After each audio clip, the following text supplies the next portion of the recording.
पहले मैं सभी लोगों को आषाढ़ी एकादशी की हार्दिक शुभेच्छा देता हूँ। साथ ही साथ डॉक्टर साहब का अभिनंदन करता हूँ कि उन्होंने एक अच्छी सोच, अच्छी विचारधारा के साथ एक डिंडी निकाली है, क्योंकि बहुत लोग पंढरपुर नहीं जा पाते, जो सहभागी नहीं हो पाते, उनके लिए एक अच्छा मौका है कि अपने विभाग में एक डिंडी में सहभागी हों और एक बहुत बड़ा उल्लास होता है। और पूरे देश में, मैं महाराष्ट्र की बात नहीं करता, पूरे देश में इस आषाढ़ी एकादशी का बड़ा महत्व रहता है। और फिर से डॉक्टर साहब का बहुत बहुत अभिनंदन करता हूँ कि इस बोरीवली विभाग में जो एक इन्होंने नई शुरुआत की है, एक नया कदम आगे बढ़ाया है, क्योंकि सारे कार्यक्रम इन्होंने करते, मेडिकल कैंप करते हैं और सारे सामाजिक नोटबुक है जो करते, लेकिन एक जो धार्मिक कार्यक्रम कर रहे हैं, इसके पहले भी इन्होंने विठ्ठल रुक्मिणी मंदिर पे भी एक कार्यक्रम रखा था जहाँ वर्षाताई गायकवाड़ जी आई थी पिछले वर्ष, तो एक अच्छी शुरुआत की, उसके लिए फिर से अभिनंदन करते हैं। पुष्य वर्षाची माझी इच्छा होती ते बोरीवलीमध्ये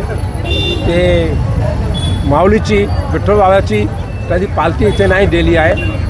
दोन महान संत होते तुंडाश्वर ज्ञानेश्वरजी, त्याचे पादुका घेऊन आम्ही पालखीमध्ये ठेवून जसं पंढरपूरला होते असे आम्ही आमची भावनाला व्यक्त करून ते 5 टाटोला आम्ही बोरीवलीमध्ये फिरते आहे।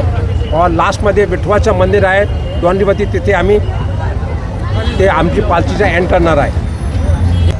ते आम्ही 2 वर्षाला ते विठवाचं मंदिर आहे, तिथे आम्ही तुळशी आणि प्रसादचा कार्यक्रम करते होते।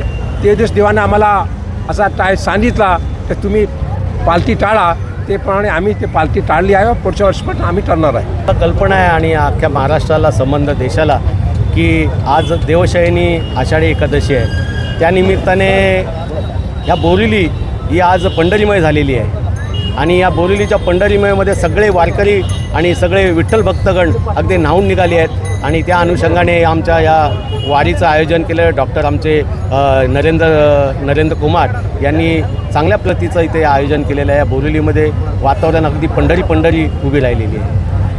कितवं वर्ष आहे आपलं आणि कसं हे आपल्या डोक्यात आलं की म्हणजे आपण वारी नाही, वर्ष तर असं आहे की यांची जी संस्था आहे नरेंद्र फाउंडेशन ही अगदी म्हणजे सामाजिक दृष्ट्या, शैक्षणिकदृष्ट्या, अगदी मेडिकल म्हणजे आरोग्य अशा सगळ्या माध्यमातून काम करत असते। म्हणून यंदा पहिल्यांदाच प्रथम वर्ष आहे आणि प्रथम वर्षामध्ये या वारीचं या बोरीवली पूर्वेकडनं आम्ही नियोजन केलेलं आहे।